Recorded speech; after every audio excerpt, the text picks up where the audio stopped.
on Legends of S.H.I.E.L.D., a podcast member of the Gonna Geek Network, just like the one you're listening to now. The opinions expressed are those of each individual. Check out all the other podcasts at GonnaGeekNetwork.com and get ready because geekiness begins in 3, 2, 1. You are listening to the Starling Tribune, a podcast dedicated to the Arrow TV show. This guy gets more airtime than the Kardashians, right? This podcast is not produced or maintained by the CW, Warner Brothers Television, CTV, or DC Comics. All characters, situations, and stories are the properties of Time Warner. I am the Oracle, and this is your Tribune. Welcome back to Earth 2's favorite newspaper, the Starling Tribune. I am your chief editor, way better than Cat Grant. My name is Stargate Pioneer. Everybody calls me SP, and your other reporters, award-winning reporters, for this episode number 154 of the Starling Tribune are Chris. You and me, kid, like old times. Way to go, kid. And Michelle. Look at me again like that, and I'll feed you your eyes. Way to go, Nissa. Glad to see her back on the show. This podcast is recorded Thursday, May 25th, 2017, live on Geeks.live. Remember, our newspaper here in Starling City is full of spoilers, facts, and speculations about the CW TV show Arrow and the rest of the DC TV movie and comic universe. One of the great things about the Starling Tribune here on Earth 2 is that in addition to being famous and award-winning newspaper reporters, we all claim to be Earth 1 comic book enthusiasts, right, Chris? That's right. I love me some comics, even though I haven't picked up any new titles in like a month and a half, but I'm reading a lot of old stuff. That's good. I am also reading old stuff, but I have picked up new stuff every week as well. So my backlog is growing, but I'm going to get into this weekend. And Michelle, you also like the comics.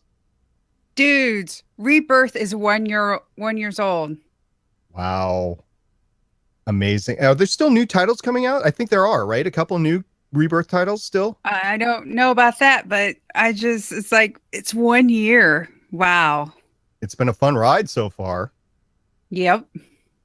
And I'm just getting caught up to all this stuff. I just got caught up to Blue Beetle, by the way, and that was an interesting read up to the point. Sure, I'm going to keep it. We'll see what happens.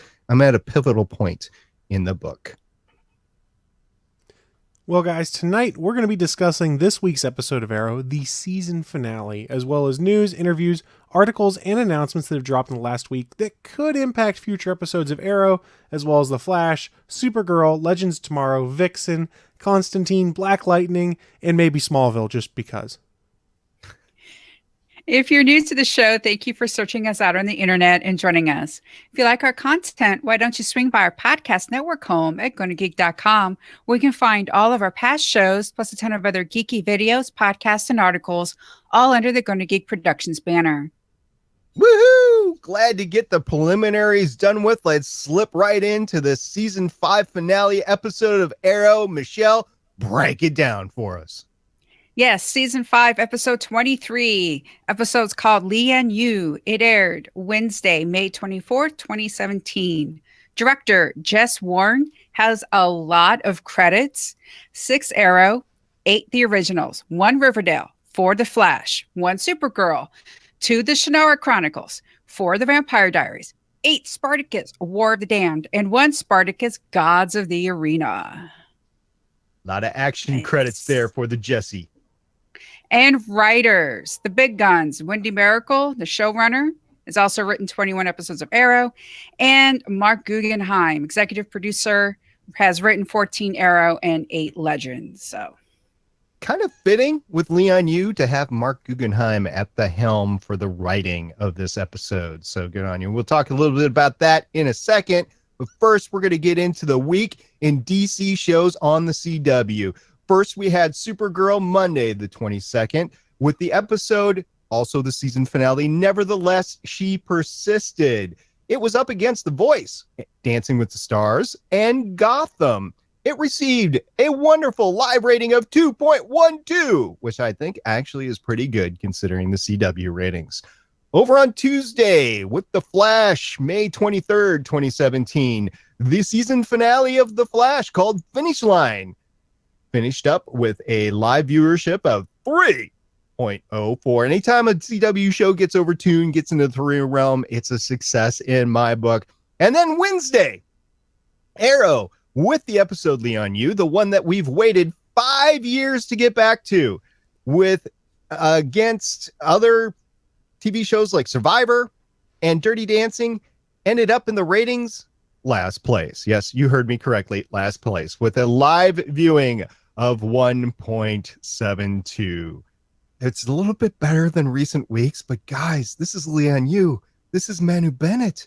This takes us back to episode 1. Ouch. Yeah, I know. I was hoping it would get like its season high was 1.94. So I was kind of hoping it would get up there because it's, the finale, and you're right, it's Lian Yu and stuff, but ow. So one of the things I keep wondering specifically about Arrow is what the consumption looks like using the app and things like that, because we've mentioned before, the app is the great unknown for these things. Is there a lot of people that go and watch it 2 or 3 days later? Is Arrow heavily DVR'd or something like that? I don't know. It could be just because it's the foundation brick of the DC comic book TV universe on the CW. Maybe it's that. Maybe it's because they have all this great backstory and characters where they can bring back and forth. And as you said, monetize later on the app. Now, Michelle, a little birdie told me that you had to go to the app to watch the episode because of, some weather alerts or something like that. Let me ask you this, though. Are the commercials longer on the app? No, I was able to get through the episode in actually less time than if I had watched it live. So there are commercials, but it's not as bad. So it took me roughly 57 minutes. So it's less than the hour, but not by much. And it just seemed to me a couple of times that the commercials were going on and on forever. But maybe that's just because I'm used to pressing the fast forward button and getting through the commercials. I don't know. The commercials are a bit more annoying on the app because they're not as well targeted. So you might get the same commercial 6 times throughout the entire show. And you're going, oh, I don't care about insert product name here that I can't think of and don't want to inadvertently plug. Let's see. I'm going to go ahead and do it because it's annoying. Are they paying us? What's that? Are they paying us to do this? No, they're not. Oh. This is an unsolicited thing. This is me ranting about the commercial. So the iPhone 7 portrait mode. I'm sorry. I've seen that commercial way too much. I don't want to see it again. Oh, God, yes. Did you get the Samsung one? Yeah, the 8? With like the llama. Yes, I've got that one. And the Subaru commercial, I love Subarus. I really do. I think they're great cars. Matter of fact, I know a few people that own them, and I would like to own one as well. This guy owns one. Subaru, pay me.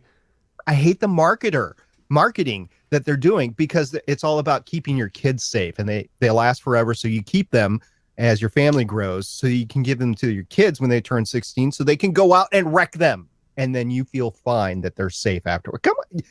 No, I don't want to see that. Yes, that might be a reason why I buy a car, but I don't want to see it advertised that way.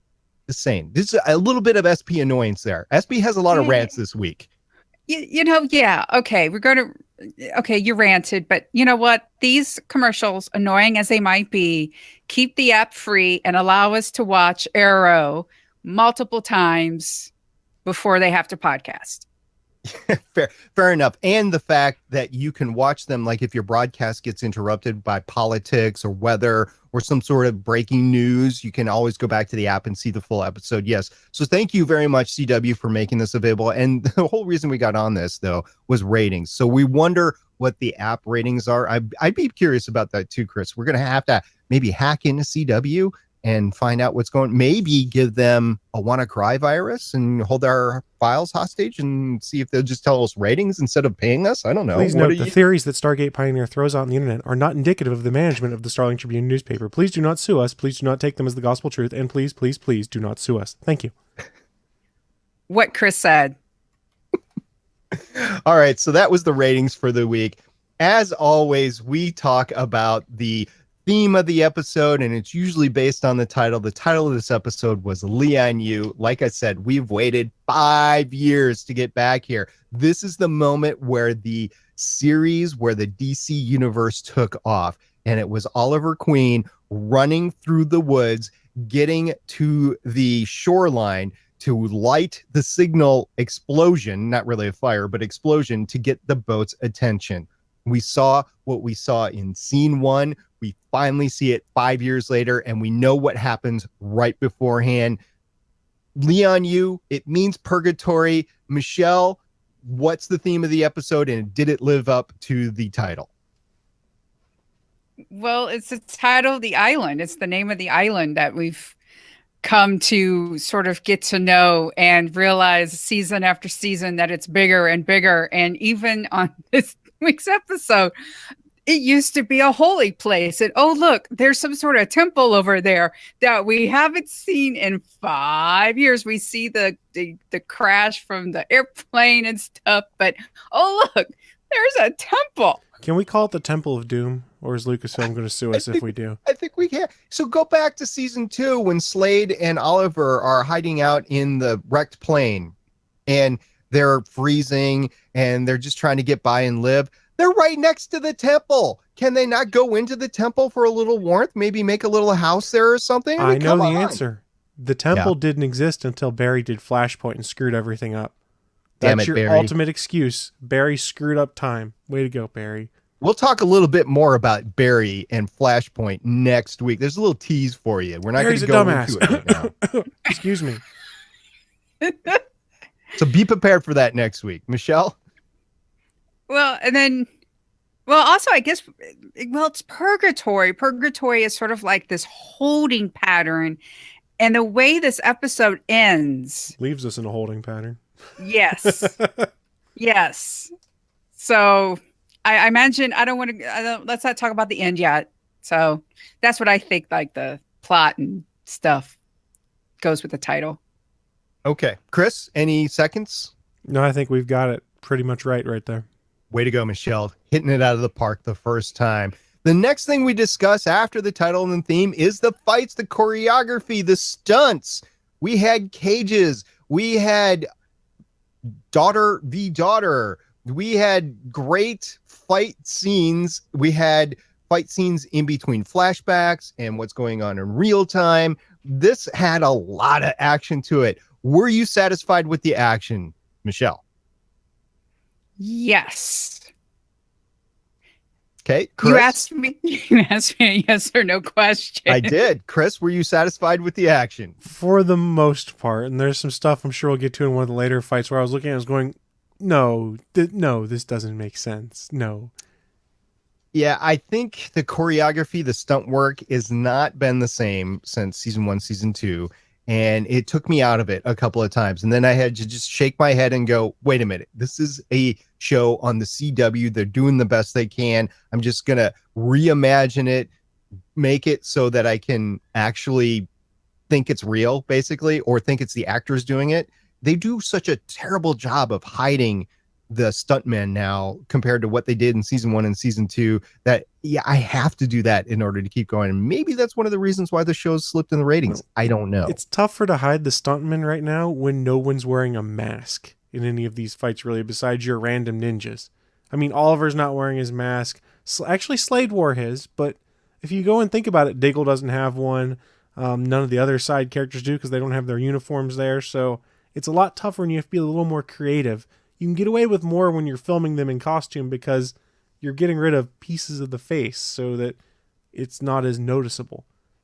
There were 2 instances where I was looking at Diggle and where I was looking at Renee, and it was obvious stuntmen that were made up to look extremely like those two characters, but it was still stuntman. And most of the scene was shot from the side or the back, but there was 2 instances when they looked at the camera, I was going, that is not Renee, that is not Diggle. So again, I had to just go shake my head and go, okay, well, I'm getting a lot of great action here as well. So Michelle, you did like it though. So why did you like it? What stood out to you? The 2 fights that I enjoyed the most were basically Canary versus Canary and Al Ghul versus Al Ghul.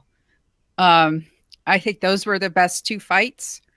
I don't know what you guys thought. I like the Slade wrecking Ninja Face. I thought the Canary versus Canary fight was the best fight in the entire episode. And that gets back to the mask and everything. I literally think that fight was mostly done by those actors versus stunt people. And maybe that's why it stood out to me. And it stood out to me like I was really invested in those characters, and it really shone out to me. The other fight, the Al Ghul daughter fight, it was obvious. I mean, hair was flowing in their face most of the time. I mean, they did a decent job trying to hide it, and the action with the stunt people were really good. I didn't like the quick flash, the quick camera cuts in that fight. I thought a couple of times it was a little too quick. But then I just have to remind myself, look at all the characters in this episode. Look at all the action in this episode. They have a finite amount of time to film these episodes. So when you consider that, they did a pretty good job. So I'm not going to totally destroy them, but all I'm saying is I expected a little bit more from Arrow, and I got just a little bit less than I wanted. So the big fight in the temples where I had just a little bit of heartburn. I mean, it was cool some moments. You got Slade coming in, like I said, and wrecking all the ninjas. But then you've got Diggle that's just punching a bunch of ninjas with swords. Just running around. He's like, punch, punch. Your sword won't get me. And Renee's doing the same thing. I'm like, A, why aren't you guys using a sword from someone you down? And B, dude, these guys have swords. How are you not getting cut up? You're just punching them. I think I'm just like, in my notes, I went, Talia's ninjas have no talent. So maybe she either didn't recruit very well, or maybe she can't teach groups very well. I mean, she taught Prometheus how to fight. Okay. But maybe it's all on her. I don't know. And there's also that ninja rule.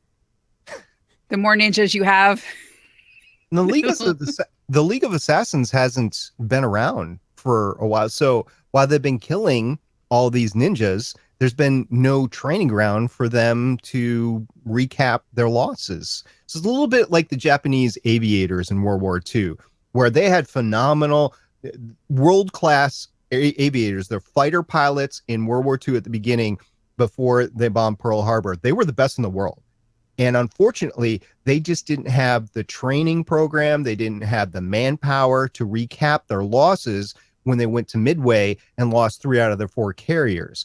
So there was just no way to recap those losses. And that's what gave us the aerial superiority as we went throughout the rest of World War II. I think the same thing is happening here with ninjas. The League of Assassins training program simply ain't there. And Talia, as you mentioned, can't just do it herself. So there you go. She had to dedicate all of her time to Prometheus to make sure he could hand Oliver his butt. That's why these other ninjas not very well trained. She didn't have time for that. We need to talk about Chase here a little bit. That guy is the smugness that is always on his face just makes me want to kill him every time he's there. Problem solved. I know, but well, you know, it's Arrow, so you never know what kind of Lazarus pit is on board that boat. Fair. No, he's dead. Hopefully. He is so dead. It got a little bit old. It did a little bit, but you were still reminded of what a whack job and how effective he really was. Think of all the time it takes to plant all those explosives across an entire island with a magic submarine in it. He's got a bunch of ninjas to help him. He's good. Yeah, and Artemis. That's what Artemis has been doing all this time. He gave her like this little like shovel and little like gardening kit from one of those, you know, gardening stores and whatever. And he was just like, here. And she's like, okay. And so she's digging little holes and she's planting them. And then that's what she's been up to, because we've had no clue about what she's been doing all this time. Now we know she's been gardening. Gardening C4. Well, it's what all the cool kids do now. Where do you get all this money, though? Talia, she stole it. His dad's a crime boss. He probably embezzled a bunch of it to God knows where. Yeah, but his dad didn't, like, he was illegitimate. Like, his dad didn't leave him anything. I blame Barry. Damn it, Barry. Okay. Are we we're going to talk about Chase right now? Do you want to get into it? Let's get into it. Because, okay. Like, first off, okay, like, where did he get all this money? I guess, because it's like, well, how much of this was his plan? Because you have to realize he started alone. He did his homework. He found Talia. Okay. And then he starts off alone. So was he counting on getting Artemis, and was he counting on being able to get all this help to do all the gardening? Was he, like, I guess, because he kept saying, I'm 10 steps ahead. I'm 10 steps ahead. So was this all because his daddy died and he decided to do this very elaborate thing to eventually get back to this island? And because if he's making Oliver choose and say everybody around you is going to die, was William always part of the plan then? Because now that last scene where he says, now you got to pick, is it William or is it everybody else? And it's like, well, because last time he said, oh, I brought in William because you made me kill my wife. But now the way that last scene played out, was William always on the table? It could have been Thea. It could have been Felicity. It could have been anybody else who he perceived, Prometheus Chase perceived to be of that value to make him either make that choice or turn and become the person, the individual, the villain that Chase wanted it to be. And then he found William and he's like, okay, this is it. So I don't think, this is just my speculation, I don't think when he started this, he knew about William, but once he learned about William, that was the obvious go. Pretty much. William was convenient. He could have used anyone else in that spot. Probably Felicity or Theo would have been the most impactful to Oliver. But if he can get a hold of the sun, that rings true for a lot of things for him. So everything else, that's where you're drawing the line on the episode. Oh no. Okay. Because this was really elaborate. Well, it is. It's the arch villain. It's like Genesis was really elaborate. It's like The Undertaking. It was all really elaborate, and it was all complex and set up by multiple people over the course of a long time. So, yeah, that's of what Arrow has been going through since the beginning. So let's talk about the team ups. Right. So we have the good guys and the bad guys. So the bad guys, they have Artemis. They have the not Black Canary. What's her name? Black Siren. Black Siren. And they've got Prometheus and they've got Talia al Ghul. That's their core, right? Right. Yes. Right. And then they get Boomerang. Right. Who I forgot was in the Argus. Like, I knew Slade was in the Argus prison, but I forgot about Boomerang. I was wondering, why did Chase not even bother talking to Slade? Because Talia says they knew it was useless to approach him. They thought he was nuts still, probably.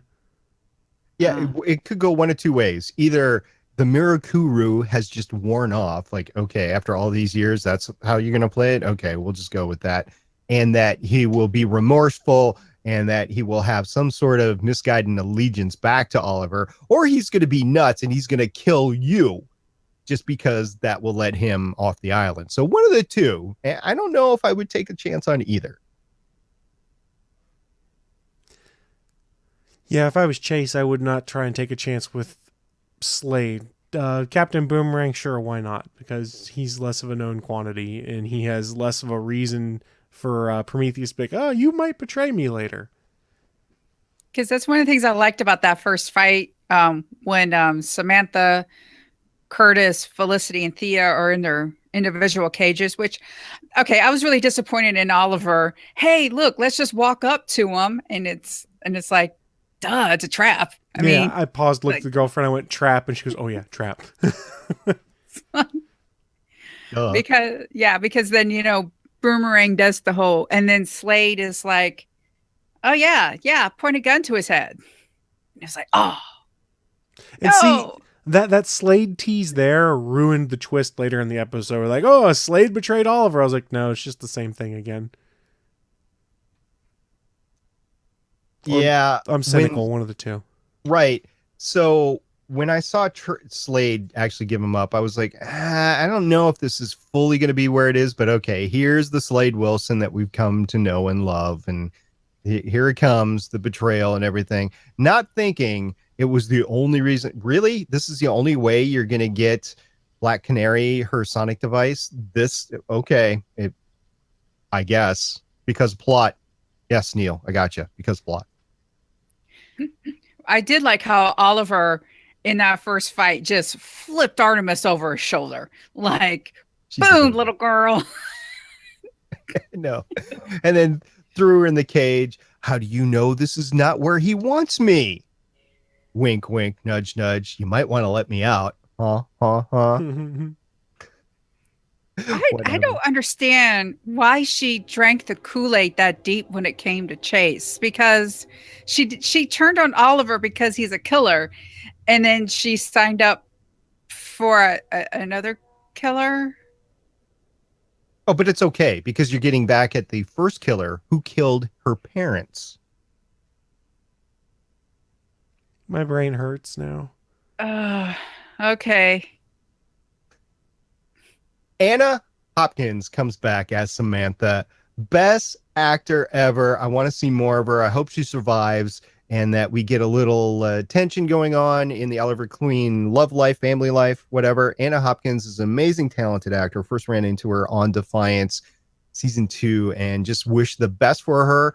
Reached out to her, told her it was great to see her on the show again. Of course, she can't give any indication if she's coming back for the next season premiere. I didn't even ask. It was just like, it was great to see you. So I just want to point that out. Anna Hopkins, it was great to see her back on the show.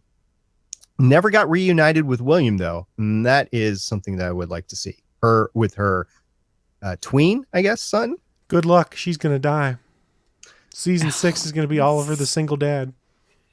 Oh gosh. He and Renee are gonna commiserate over their single dadhood. Oh, so Renee's gonna win. He's gonna live. Well, yeah, we know that. They already announced that Renee was going to be on next season and signed a contract for a full season. It could be flashbacks. Oh. Possible, unlikely. Hey, I mean, once you're on the show, you can come back years later. Moira was back. That was a good scene. But you also have to remember now we have the time travel MacGuffin that can come into play for everything. So while Malcolm Merlin might be dead in the present, and I'm not sure, I believe he is, because remember, his nickname's the damn Magician. Let's be honest here. They He's can not easily dead. be like, I never saw the body. Yeah. I saw Kovar's body. I did not see Malcolm's body. He is not dead. And John Barrowman did make a point of going online and saying, I'm not under contract for anything, but that doesn't preclude a couple guest appearances potentially happening on any of these shows. I don't believe Malcolm is dead. And even if he is, you have the time travel MacGuffin, which basically says, we're going to get the Malcolm from 3 years ago and have him come help us. Oh, just like they did with Captain Cold. Which was Flash. amazing. I think that was one of the best moves they made all year. That's because Wentworth Miller is the man. Yes. Yeah. So, Michelle, where do you want to go next? You're steering the ship here.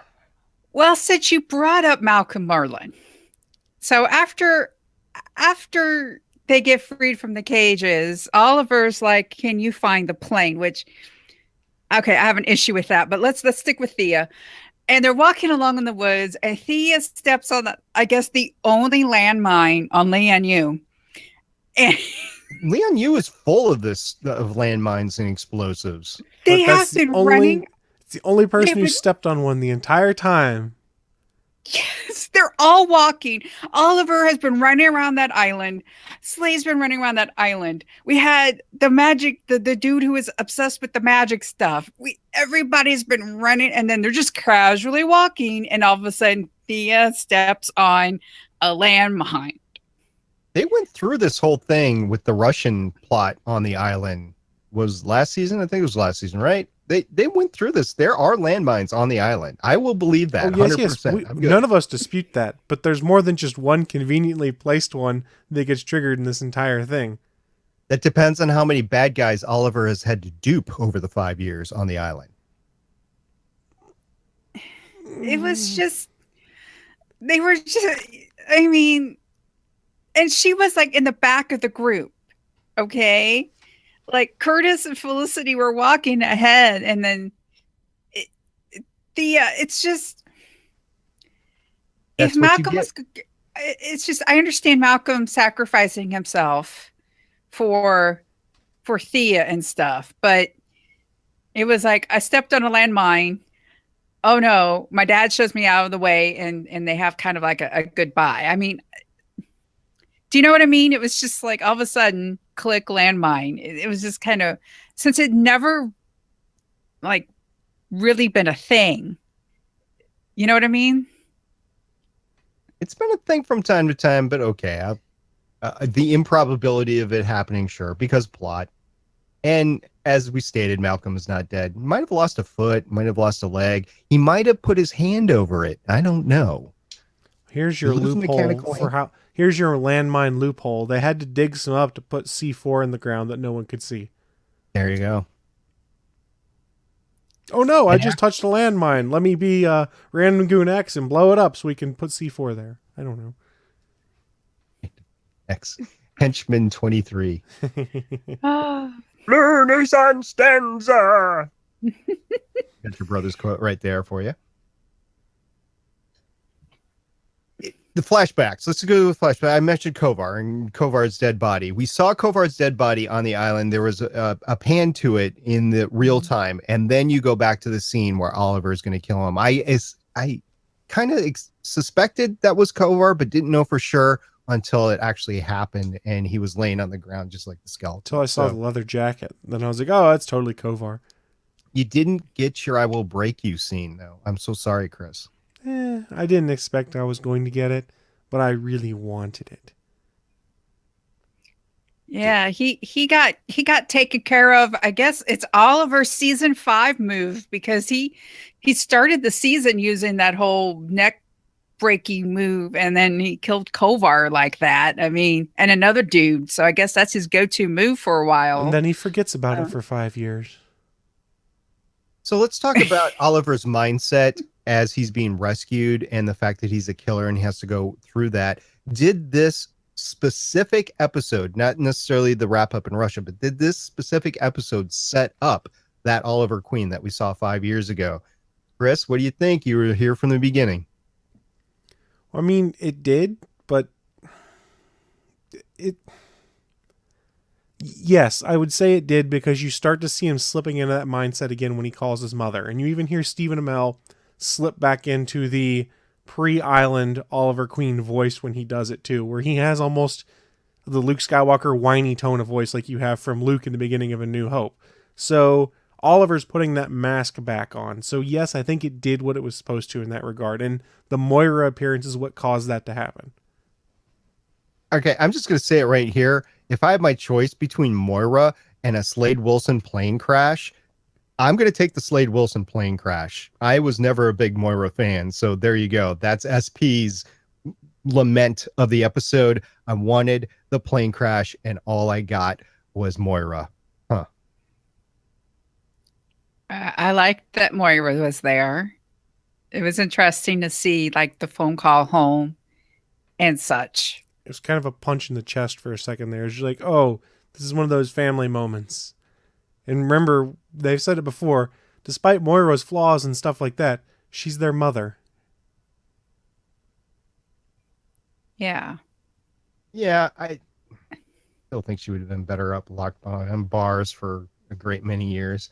Did we see that scene? I'm trying to remember. Did we see that scene or one like it where Moira was answering the phone and says, like when he was in Hong Kong or something, when he called home, did he ever call home and listen to his mom? I'm trying to remember. I seem to remember a scene like that. I thought he called Thea or something like that. I can't remember though. I'll have to check back with a rewatch. Listener, if you remember, let us know at Starling Tribune on Twitter. I'm still trying to figure out if I like how the flashback tied in with the first episode. I still need a week. I know we're going to talk about it next week. I still need I need to digest that part of it. I think they did what they could based off of how they kind of written themselves into a corner with Oliver's 5 years in hell, but not all on the island that we ended up finding out. They How I Met Your Mother did. They How I Met Your Mother did. This was better than How I Met Your Mother's ending. Yeah, but still they did it. They wrote themselves into a corner and they had to just wave their hands and write themselves out of it. The advantage of How I Met Your Mother is that literally was the last episode of the entire series, so that the outrage of everybody didn't persist into the next season, the next episode. There's going to be some of that. At least it's the end of the season, but come on. They missed the boat a little bit throughout the 5 years, and I don't blame them, but they did.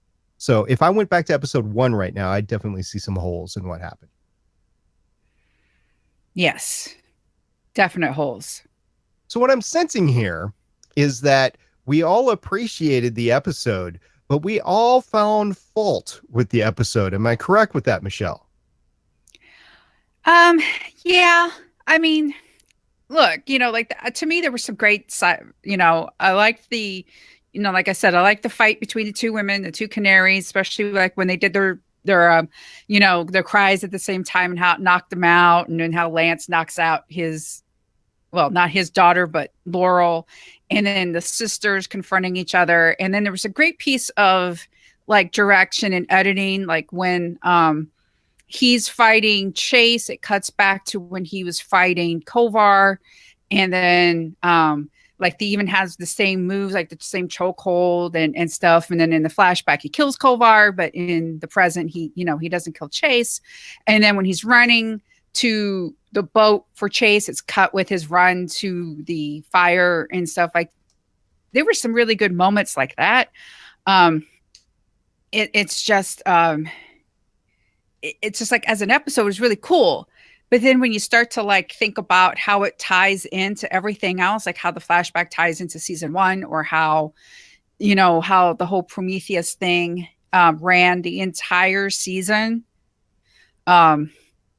Because that was like here, I know the other things were very elaborate.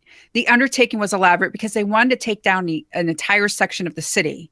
And so that really took time and money. And like they actually talked about how they were funding it and how they needed to develop certain things. And Slade's was very personal and he wanted to take the company. But Chase was just very, I don't know. It's like, I don't know. I think for me, it went on a little too long when we found out who Prometheus was. And then like this episode, for me, it was like once the revelation happened, I wanted it to like happen sooner. See, I felt like the episode itself wrapped up too fast. To me, it felt like this should have been a 2-parter, or like extended, give it an extra 15 minutes or something like that, because there's so much more stuff that felt like could have been in this episode. Yeah, because last week's episode was just them getting to the island. There was a lot of stuff in last week's episode that could have just been, like they could have gotten to the island. And you're right, they could have spread this part out and I'll credit with one of the guys I talked to at work about this, was like, they really should have pulled a Walking Dead on this. And for those that aren't aware, The Walking Dead just randomly adds in their 10 to 15 minutes to random episodes in there. And then for the season finale, seems to tack on another 30 to 40 minutes on an episode runtime. I think this episode could have benefited with a little bit more time because it felt very rushed. That's not to say it was bad. There was a frantic pace for everything that went through here. And as a viewer, it leaves you on the edge of your seat and you're sitting like, oh my God, what's going to happen next? They've already done all this stuff. But I think there could have been more to it, or they could have slowed down in a couple of places to make it a little more impactful. I'm not complaining. It's just I would have done it slightly differently. And this is from someone who does not work in TV, who just talks about this show on the internet for fun. It had all the elements of Arrow. You had the dual scenes of the flashback and the real. You had the multi-team fight. You had the family aspect with Moira. I'll admit that it was something earlier on in the show that was very important. But you also had William in there and Thea with her father as well. It's just it didn't strike me as being well executed. It wasn't a bad episode by any means. I don't take this as we're ragging on. We critique these episodes. It's what we've done. That's what we've done for 5 years. So we've been through this once or twice, but it just didn't strike me as a season finale worthy of the best comic book DC TV show on right now. So I don't know. I think maybe it's the ending. Yeah, I was just going to say, let's get to the ending because that left a lot to be desired for me. First of all, come on, you're not going to kill the entire cast. You've got another season. You've been renewed. You're going to need a lot of the cast back. Sure, you might lose a character or two, but you're not going to lose all of them. So come on, don't try to pull the wool over my eyes, CW. That's just not going to happen. Chris, what do you think? Like I said earlier, they're not going to kill everyone. This is a way they can kill off a few people and add some random dramatic tension. I honestly do think William's mom is a goner and one of the things you're going to see next season.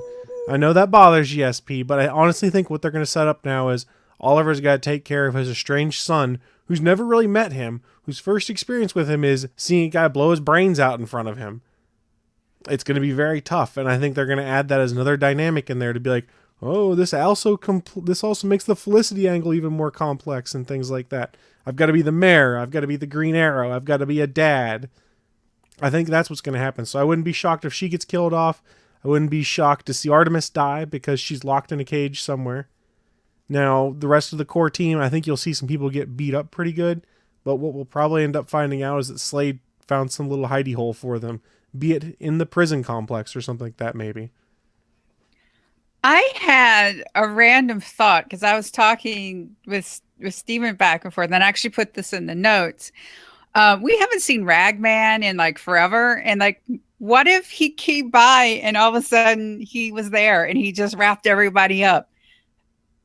That is a neat thought. I don't know if the regs are big enough to protect all of them. Maybe that would explain why some die. I tended to think that Slade was going to take him down into the prison complex, and that's how they were going to survive. Although, with that many explosives going off simultaneously over the island, I was worried about the structural integrity of the prison down below and that they might be trapped down there. So all very plausible. There are ways for people to actually survive this. My point was, I can't believe that CW was trying to pull the wool over our eyes and like, oh no, the entire team is dead. No, it's not. So Chris, I just want to respond to one thing. The whole Anna Hopkins is dead, which still might happen. I'll grant you that. I hope that Samantha comes back. Anna Hopkins is the actor. Samantha is the character's name. I really hope she comes back because I like her. However, that scene where Felicity kissed Oliver, that was like a goodbye kiss to me. I wouldn't be surprised if Felicity is dead at the end of this whole thing. Okay. So here's the thing. One, I can't believe Oliver didn't send everybody to the Argus supply ship, which was mentioned at the beginning of the episode. And then on the boat, he's like, hey, why don't you send them to the ship that I probably should have sent everybody because Chase had nothing to do with it. And he probably didn't know about it. So, okay, there's step one. And you know how Chris has been like hashtag no Laurel, no Arrow. I know exactly where you're going right now. Yeah, like first off, what do they got to lose? The ratings are tanking anyway. Literally, all the rest. Look, I've been talking about the ratings with some other people, and if you notice, it's with Supernatural. Supernatural has a core amount of fans. They're not really bringing in anybody new, and they're not really losing anybody. And some people actually think the same way with Arrow, that there is a core team of us, not really bringing in anybody new, not really losing anybody, because the core part of Arrow, what a lot of people on the internet, they call OTA, Original Team Arrow, is still there. And the Original Team Arrow, the Trinity, Ollie, Felicity, Diggle. And if one of them go, it really will hurt the show. The showrunners could say, oh, character growth, blah, blah, blah, blah, blah. But look, I know characters die, like, duh. But it's to kill Felicity. That will really drive off the, come on, let's face it. Arrow doesn't have a lot of, there's a core of us. All right. 1 million of us, 1.3 of us watch it live every single week. I live tweet this. I look at the hashtag. I see what people say. And a chunk of them are like, they really appreciate OTA. And to kill, especially Felicity, and to risk losing a good, third of the small fan base that you have. And I'm being conservative when I say a third. Because, like, even if they kill Diggle, they risk losing. I mean, I know we got Renee and Dinah because both of those actors, I think, have been like promoted to season regulars. But yeah, I mean, that SP, that, wow. So guys, let's remember something. This is a show on the CW. The CW caters towards a bit more of this drama, especially relationship drama, which is part of the reason why you keep seeing the will they won't the Felicity come into play. The various other relationships they have and these other characters have is relationship drama is a must. If you kill off Felicity, that kind of breaks that. Now, do I think it could be an interesting story to tell? Oh, hell yes. It'd be a very interesting story to tell if they got rid of someone from original Team Arrow. Do I think it's going to happen? No, because they can't make the fans that angry. I think they got a season left, so it's up to them on what they decide to do with it. And as far as relationship drama, if Felicity goes, you still have Anna Hopkins, which you can bring back to be kind of, I don't know what, for the first little bit. And then Oliver grows a relationship with Dinah. I could totally see that. I'm not pushing for that, by the way, but I can just see it. So this whole kiss with Oliver and Felicity, that's what it stinks to me. I totally get what you're saying, and that's probably where it's going to go. I just wouldn't be surprised if Felicity ends up not coming back from the island. Well, I'll tell you what, if they kill her off, make sure Slade lives, and then we get a buddy show with Oliver and Slade, because that'd be awesome. I tell you what, guys, I loved seeing that brotherhood that you had from season 1 and part of season 2 before Slade lost his marbles kind of come back into play here, because you got a rekindling of that relationship between them. They're not at each other's throats. There's a little bit of that banter. I mean, and I think Manu Bennett nailed it in the one scene when Adrian Chase basically tells Oliver, your son's dead. Look at the look on Manu Bennett's face and the look he gives Stephen Amell when he says that. I was just like, oh man, these guys, they're so good together. Let's get more of it.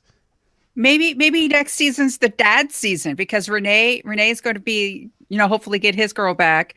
If we go through the whole single dad thing, then Oliver is a single dad. And one of the things Ollie did at the beginning of the episode was give Slade information on his son, Joseph, aka Jericho.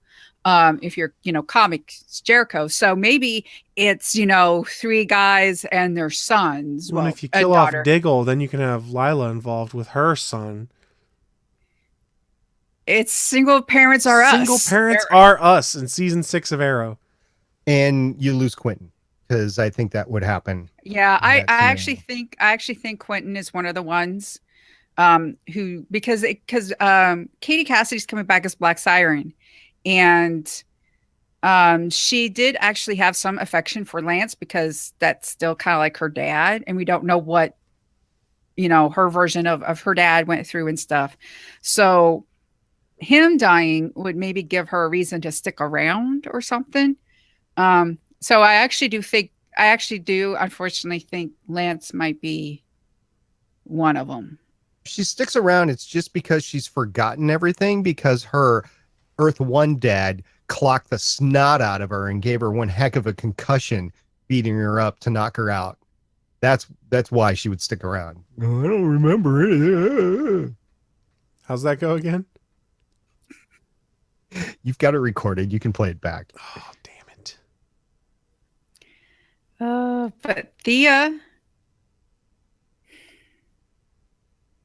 could be dead. I mean, Willa Holland wasn't contracted for all the season, but I don't want her to die like that. No, and you still have Talia and Nissa. They didn't go away. They just If they kill Nissa, I riot. yeah. And Talia has taken a few baths in the Lazarus pit. So I don't know if somebody who's been in the Lazarus pit can be killed that easily. Of course, it depends on what version they go with. I think Yeah, Slade just found an old cache of Mirakuru and hopped it and hooked everyone up to that right before the island blew up. So they're all going to regenerate like Logan. Crossing the streams. Maybe. I mean, the island is magical. Maybe they all eat some magical herbs and they create force fields around There you themselves. I don't go. know. Katrina Law was amazing. Lexa Dog is a dog. I can't remember. She was great. It would have been great to have Huntress back, but she just didn't fit in the storyline. You know, just she's now. See, that's another thing because if you notice, Vigilante and everything disappeared. It's like once they got the announcement that they were getting renewed, it's like Vigilante disappeared because they actually said that they're not going to bring Vigilante back till season 6. So that's one of the big bads for season 6 is Vigilante. And a lot of the Bertinellis were, mentioned. And so that dropped off once Vigilante went away. So Huntress is either still in prison or thanks to Barry, she's out there somehow because Barry. I choose to blame Barry. That's something I would thank Barry for if Helena is out of prison. There's not one single thing I'm going to thank Barry for. And we'll talk about that next week. Okay. All right. So I guess I have a thing for the former Glee actor. And it's not all good. Although I still think he would play a better Flash than in the DC cinematic universe than Ezra. But that's just my 2 cents. All right, Michelle, what else do you want to talk about? Because you got all these great notes. What did we not hit? I think I basically touched on everything because we talked about Felicity and the kiss, and we talked about how Oliver should have sent them to the Argus ship. I know I'm mentioning that again, but I watched it twice and it was like, why didn't you send them to the ship? I don't understand. I don't get it. Because you knocked out that poor guy. The poor guard. I didn't put the guard on the list. Oh, he's dead too. And also, how is there only one damn guard for Argus secret prison on Lian Yu? This guy must be in so much trouble at work. They're like, you're going on island duty for like 6 months because you're an F up. I gotta put that. I gotta put that in there. Hold on. Wait, Argus. Argus guard. See, I think that gives some legitimacy to the fact that they go into the prison to survive the explosions and the Argus dude survives. So maybe, I don't know, maybe the people on the Argus supply ship realized something was going on and they called for backup. Maybe Cisco vibed them off the island. Yeah, because he couldn't vibe himself out of any situations he was in last week, but that's not again. For this week. We'll talk about that next week. But But we don't know the timeline. Maybe no, we don't, and that's another issue. The Wave Rider could have come. There's a lot of explanations. Like Supergirl could have used her little thing after her season finale, going "Oh boo hoo," and you use the thing to come back and talk to everybody and find herself on the Flash. Kid Flash. You mean Flash? Well, yeah, we don't know for sure, right? So again, we'll talk about all this next week. So basically a lot of crossover ideas could happen to save a lot of people too, which is very easy to do at the beginning of a season when they're not engrossed in filming, that they can say, just do a scene or two with each other and then go back to their show. So it's all highly possible. Chris, last words. Slade Wilson needs his own TV show. Make it happen, Mark Guggenheim. Manu Bennett as Slade. Oh, that'd be awesome. Like, put him on Netflix. That'd be awesome. Get him on Legends of Tomorrow. Well, that would definitely raise the caliber of Legends of Tomorrow, but I think give him a show like Daredevil on Netflix. That would be amazing. Yeah, I don't think then there would be actual blood on his sword because That was one of the things missing from this episode. We'd like slice, clean blade. It's like, oh yeah, this is 8 p.m. CW. It's a self-cleaning blade, that's all. It's a real special feature for 8 p.m. TV shows. They self-clean. You clean it with some of those magic herbs before the fight, and the short sword doesn't absorb any blood. There you go. It's like a little force field around the sword. Okay. Works great. Like a lightsaber, almost. Happy birthday, Star Wars. Happy birthday. Indeed. All right, guys. Next week, we are going to give our thoughts, as we've said before, on Supergirl, Flash, and Arrow. We'll also probably take a little bit more time to process this season finale of Arrow and see if our initial thoughts, as we just described them, hold up, or maybe you, the listener, can give us feedback and tell us why we're right or why we're wrong, or what your feelings are. Maybe we didn't discuss something that you think is very important. So please get that to us. We have a Twitter account at Starling Tribune. We have a voicemail line, which is 612-888-CAVE or 612-888-2283.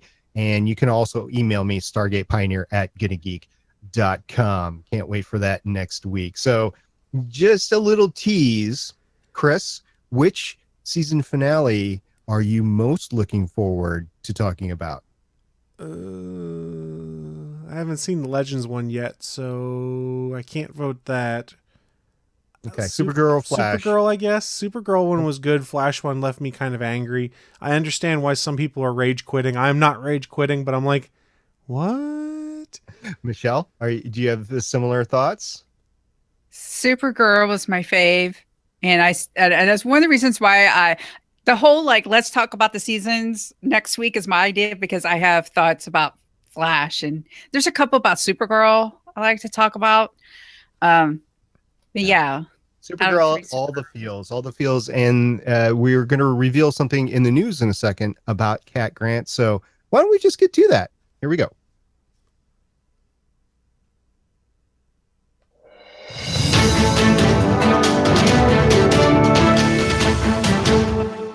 Straight from the news desk of the Starling Tribune, I'm the chief editor, SP. As I said at the beginning of the episode, I have a couple of great reporters here. They're going to talk about a couple of great news items. Chris, you're up next for the 4-series DC crossover next year. This is some huge news. It's bigly important what we're going to talk about here right now, guys. Bigly important. No, not really. It's kind of a follow-up from last week. We talked about the fact that Mark Pedowitz had talked about upfronts. They're going to do the 4-part crossover again. Well, Deadline.com got some news, said it's probably going to be around the November time frame we get the 4-part crossover this time around. So probably right before or after Thanksgiving's my guess. Hope it's the week before Thanksgiving. I hope it's not the week of Thanksgiving, because that would just be terrible schedule. There's never any TV on during that week, I don't think. Well, no, they do Monday and Tuesday. They don't do Wednesday, though. Well, they can't do the crossover that way then. Nope. That's early in the year, because this year's was because I remember the first week of December. It depends on when Thanksgiving falls. So Thanksgiving is the 4th week of November, and if it falls there's a whole week of November after it, then there's an additional time between Thanksgiving and Christmas. So they go to about the 2nd week of December for airing new episodes. So it depends on if they have 2 or 3 weeks left after Thanksgiving. And honestly, I haven't taken a look at the schedule there.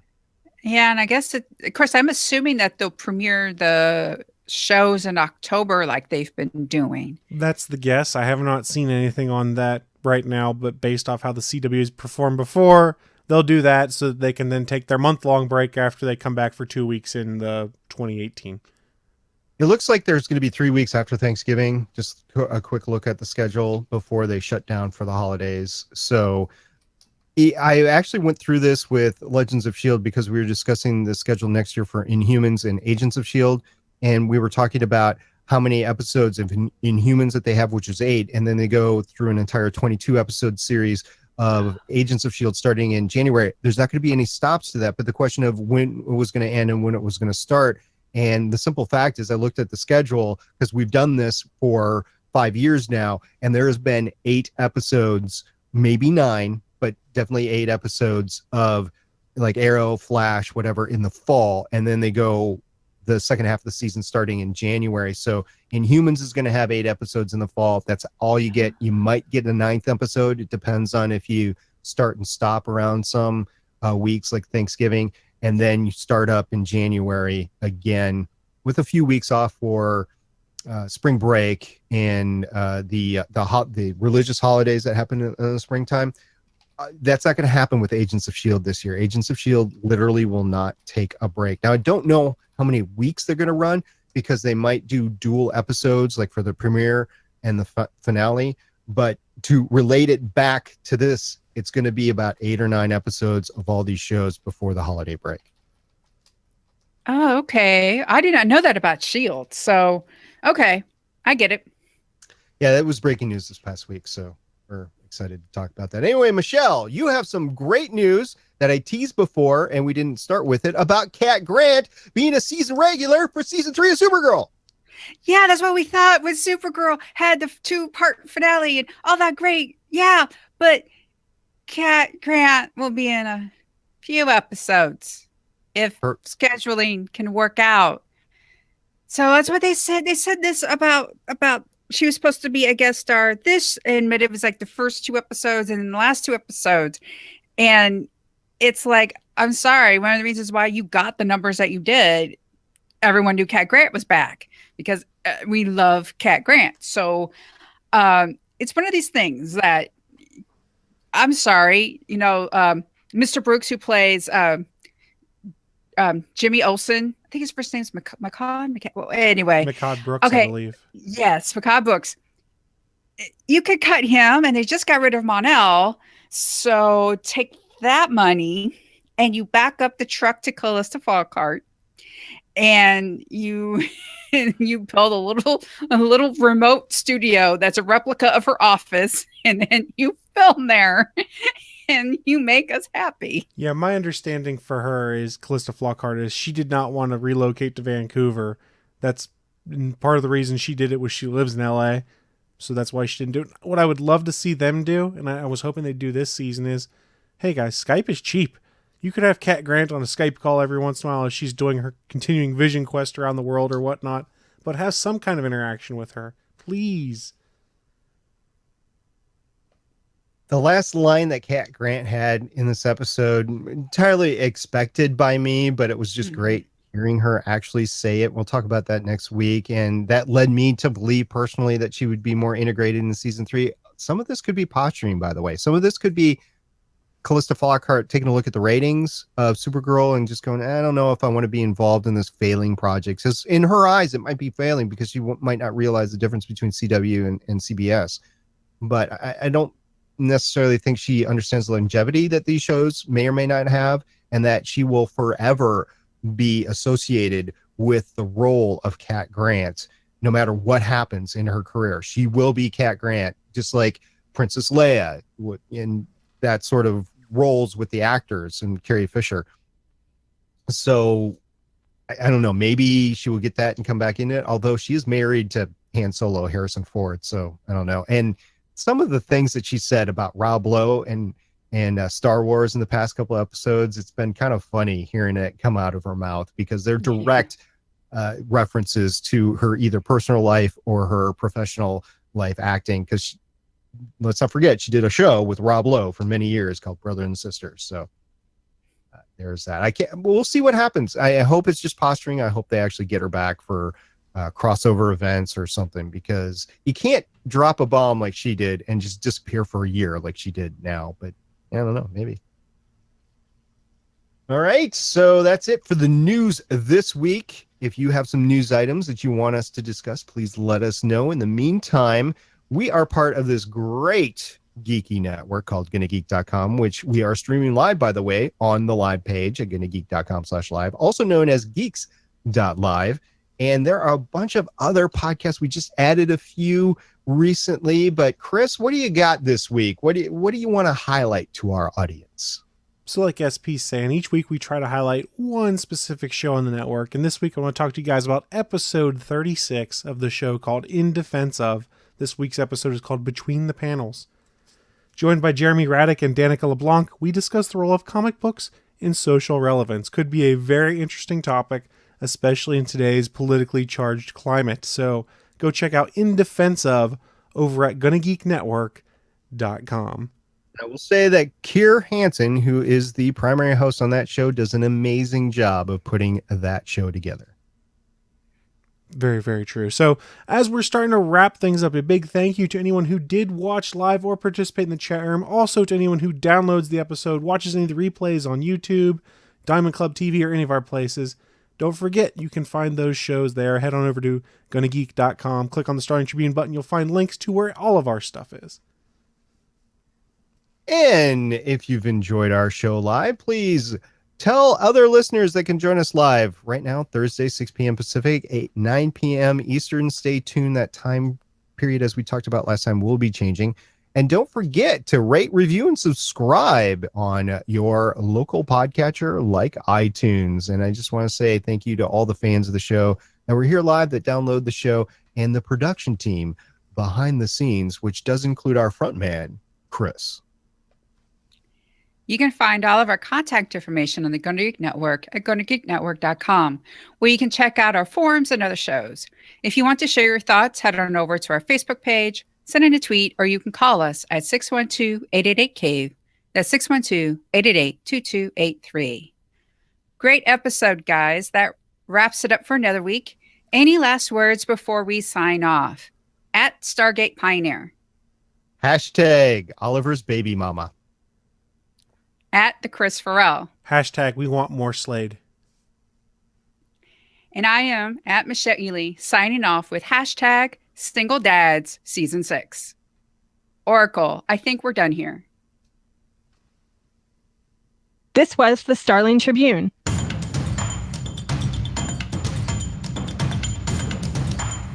You can leave us feedback at GonnaGeek.com or check out our archive at StarlingTribune.com. Visit GonnaGeek.com for more podcasts. Music by Kevin MacLeod can be found at Incompetech.com. This podcast is not produced or maintained by the CW, Warner Brothers Television, CTV, or DC Comics. All characters, stories, and situations are the property of Time Warner. No infringement is intended. We will see you for the next episode of CW's Arrow.